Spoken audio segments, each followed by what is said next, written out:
நாங்க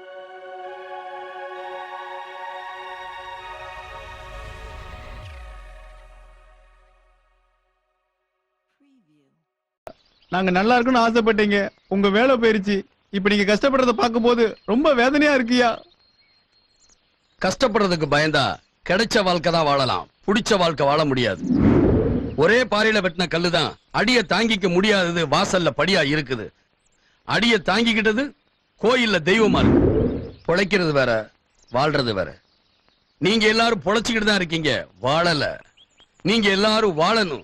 அதுக்கு தொழிலாளியா இருக்க நீங்க எல்லாரும் முதலாளியா மாறணும். நாங்களா எப்படி ஐயா முதலில் ஆக முடியும்? நாங்களா ஏழைங்களாச்சு ஐயா.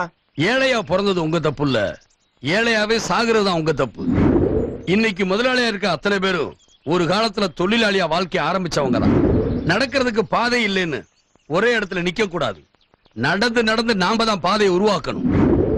நீங்க முன்னேறதுக்கு நிறைய வழி இருக்கு. அதுல ஒண்ணுதான் பங்கு மார்க்கெட். ஒரு நாளைக்கு வீட்டு செலவு கொடுத்தது போக உன் செலவுக்கு எவ்வளவு செலவு பண்ணுவேன்? காலையிலயும் சாயந்தரமும் டீ சாப்பிடுவேன், அப்பப்ப பாக்கு போடுவேன். ஒரு 20 ரூபா செலவாகுங்க. ஆஹா, அப்ப பாக்க நிறுத்து. அதுல எனக்கு ஒரு 10 ரூபா கொடு. சரிங்க. தெரியும் தெரியும். நீங்க ஒரு நாளைக்கு எவ்வளவு செலவு பண்ணுவீங்க? வாட்டர் பாட்டில் சுண்டெல்லாம் சேர்த்து ஒரு 70 ரூபா ஆகுங்க. அப்படிங்களா? அதுல ஒரு 10 ரூபாய் எனக்கு கொடுங்களேன். தந்துடுறேன். இப்படி உங்க எல்லாருக்கிட்டையும் ஏதாவது ஒரு பழக்கத்துல வீண் செலவு இருக்கும். அந்த வீண் செலவு கொஞ்சம் கொஞ்சமா குறைச்சிக்கிட்டு அதுல ஒரு 10 ரூபாயை தினம் என்கிட்ட கொடுங்க. அந்த 10 ரூபா உங்க எல்லாரையும் முதலாளி ஆக்கும். முதலாளியில லட்சக்கணக்கில் பணம் போடணும், 10 ரூபாயில எப்படிங்க முடியும்? முடியாததை முடிச்சு வைக்கிறவர் தான் இவரு. சொல்றது கேளு. எந்த பறவையும் கிளைய நம்பி உட்கார்றது இல்ல. கிளை முறிஞ்சாலும் பறக்கிறதுக்கு ரெக்கை இருக்கிற நம்பிக்கையில தான் போய் உட்காருது. பறவைக்கு இருக்கிற அந்த நம்பிக்கை ஏன் நமக்கு இருக்க கூடாது? முத்து அண்ணே, நான் பைக் வித்த காசு இது என்னோட முதல் பங்கு. ஓகேண்ணே. கொண்டாங்கம்மா உங்க பங்கு. பேர் எழுதிக்க. பேரணுமா? ஐயா பேர் எழுதிக்க. ஏதாவது ஒரு பழக்கத்துல வீண் செலவு இருக்கும். அதுல ஒரு 10 ரூபாயை தினம் என்கிட்ட கொடுங்க. அந்த 10 ரூபா உங்க எல்லாரையும் முதலாளி ஆகும். ஏ முருகா, இங்க வாப்பா.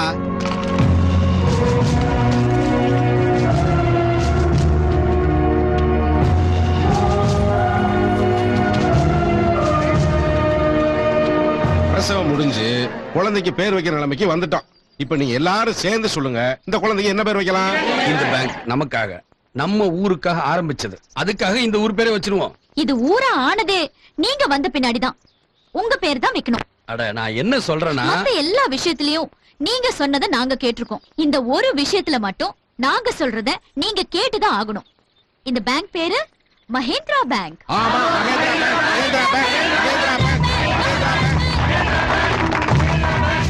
பணம் கொடுக்க முடியாதுங்களா? நாங்க என்ன தரமாட்டோம்னா சொல்றோம். பணம் எடுக்கிறதுக்குன்னு சில முறைகள் இருக்கு. இந்த மாதிரி ஒரு சலான் எடுங்க. உங்க பேரு, அக்கவுண்ட் நம்பர், தேதி, எவ்வளவு பணம் எடுக்க போறீங்கன்னு ஃபில்அப் பண்ணி என்கிட்ட கொடுங்க. ஒரு டோக்கன் தரேன், அந்த இடத்துல கொடுத்தீங்கன்னா பணத்தை கொடுத்துட போறாங்க. நான் அப்பவே சொன்னேன்ல, நடைமுறைக்கு ஒத்துறா வாங்கப்பா. சார் என்ன பிரச்சனை? அவசரத்துக்கு பணம் எடுக்க வந்தா 1008 கேள்வி கேட்கிறாரு. எங்களுக்கு என்ன எழுத படிக்கவா தெரியும்? இதுக்குதான் மாரோட கடைக்கு போனோமா, கை நாட்டு வச்சோமா, பணத்தை வாங்கணுமா, போயிட்டே இருப்போம். இவங்க கேட்கிற கேள்விக்கு எப்படி பதில் சொல்றது? அந்த ஃபார்மை எப்படி ஃபில்அப் பண்றதானே? கவலையே படாதீங்க. உங்களுக்கு இருக்கிற பிரச்சனை எழுத படிக்க தெரியாததான். நானே உங்க இடத்துக்கு வந்து சொல்லித்தரேன். இப்ப அவங்க கேக்குறத கொடுத்துரு. சரிங்க, கொடுங்க கொடுங்க. இந்த பாரு, எதையுமே மக்களுக்கு புரிய வைக்கிற மாதிரி தெளிவா சொன்னா போதும், அவங்களே புரிஞ்சுக்குவாங்க. எல்லாரும் கவனமா கேளுங்க. இதுக்கு பேர் தான் சலான். இத எப்படி ஃபில்அப் பண்ணணும்னு நான் உங்களுக்கு சொல்லி தரேன். என்ன முத்து இது? அதான் இந்த அம்மா எப்ப டீச்சர் ஆச்சுன்னு எனக்கு தெரியலையே. இங்க தேதி எழுதணும். அதுக்கப்புறம் இந்த கட்டத்துல உங்க அக்கவுண்ட் நம்பர் எழுதணும். கீழே பேர் எழுதணும். உதாரணத்துக்கு மகேந்திரன் வச்சுக்கோங்களேன். வச்சுக்கிறவா? இந்த பொண்ணுங்க மனசுல யார் இருக்காங்களோ அவங்க பேரு தான் அடிக்கடி உதாரணத்துக்கு கூட வரும்.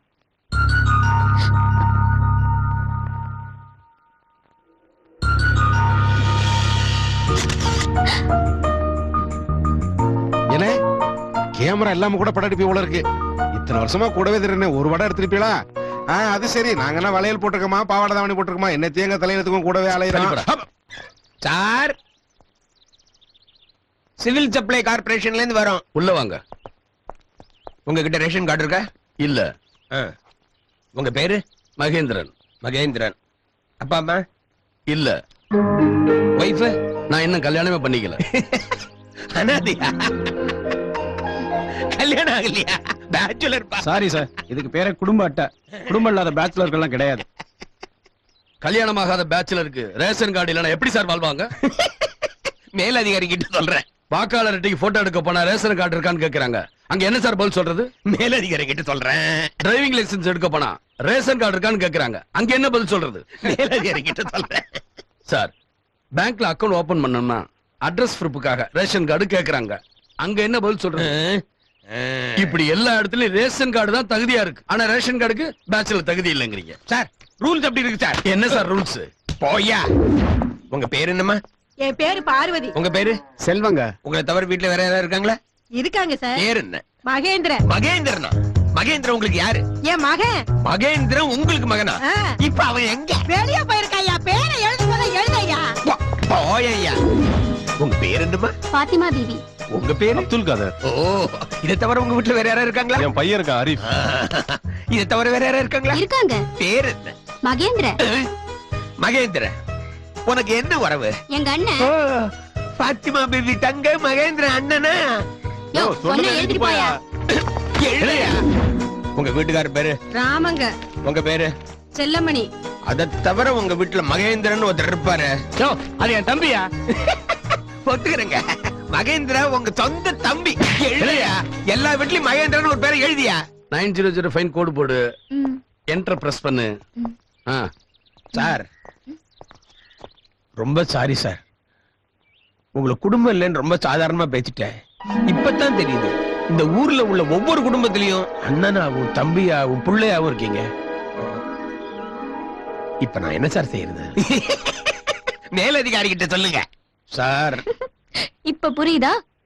நம்ம மனசுல யார் இருக்காங்கங்கறத விட நாம யார் யார் மனசுல இருக்கோங்கிறது தான் முக்கியம். இவரை பார்த்தா நீங்க தப்புதாம்மா. அனாதைன்னு சொன்னீங்க. சரி சரி.